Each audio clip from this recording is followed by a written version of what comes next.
Assalamualaikum warahmatullahi wabarakatuh. Perkenalkan, nama saya Friska Delia dengan NIM 03071182126001 dengan asisten Kak Gia Fani Rahmadani.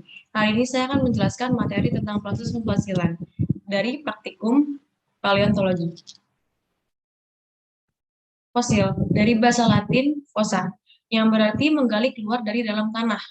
Fosil adalah semua sisa, jejak, ataupun cetakan dari manusia, binatang, dan tumbuh-tumbuhan yang telah terawetkan dalam suatu endapan batuan dari masa geologis atau prasejarah yang telah berlalu. Fosil makhluk hidup terbentuk ketika makhluk hidup pada zaman dahulu yang lebih dari 11.000 tahun yang lalu terjebak ke dalam lumpur atau pasir dan kemudian jasadnya tertutup oleh endapan lumpur. Endapan lumpur tersebut akan mengeras menjadi batu dikelilingi makhluk hidup yang terkubur tersebut. Dari fosil yang ditemukan, yang paling banyak ditemukan adalah yang sangat lembut ukurannya seperti sari, misalnya foraminifera, ostracoda, dan radiolarian.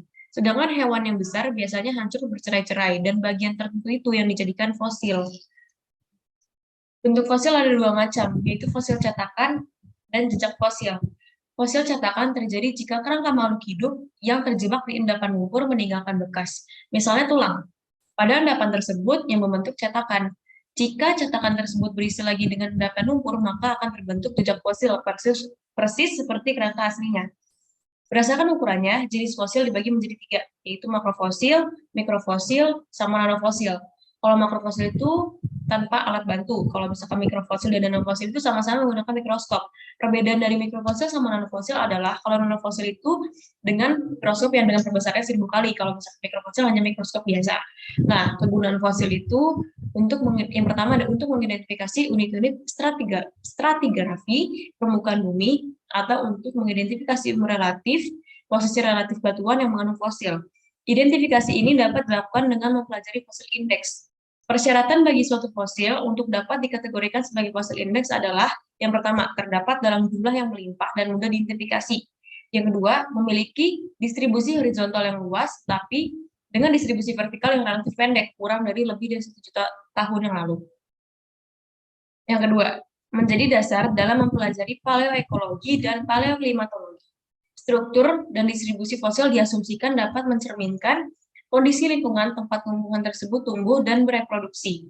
Nah, yang ketiga ada untuk mempelajari paleofloristik atau kumpulan fosil tumbuhan dalam dimensi ruang dan waktu tertentu.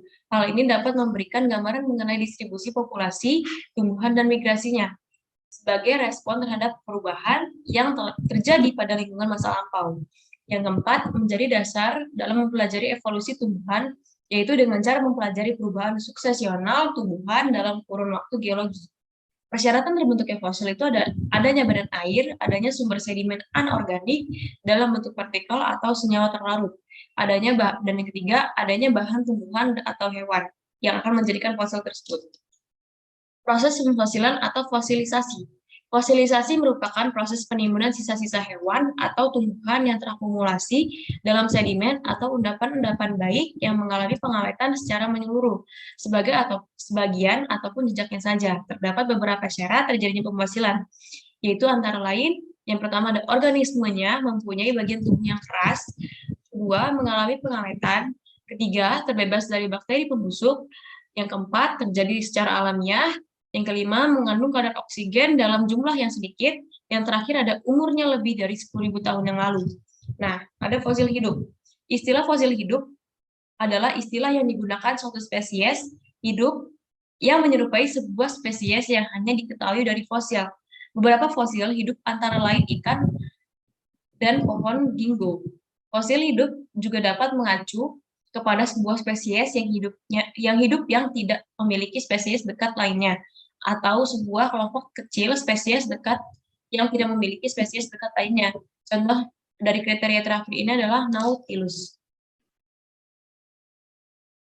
Jenis fosil. Yang pertama, organisme itu sendiri. Fosil yang dihasilkan dari organisme itu sendiri.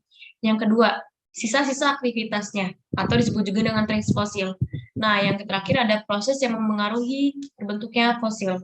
Pertama ada histometabasis, pergantian sebagian tubuh fosil tumbuhan dengan pengisian mineral lain, contohnya mineral silika, di mana fosil tersebut diendapkan.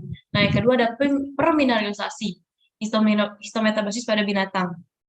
Yang ketiga, rekristalisasi, berubahnya seluruh atau sebagian tubuh fosil akibat PNT yang tinggi.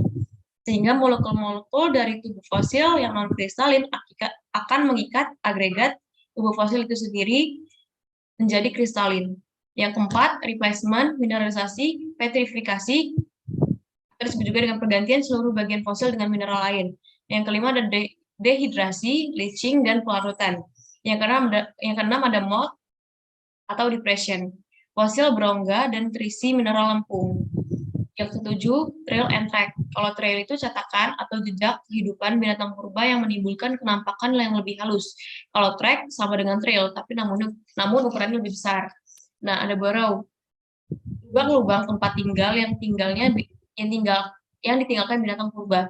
Nah, yang ada juga boring, lubang pemboran. Nah, kalau misalkan tutup, struktur fosil yang berupa pipa.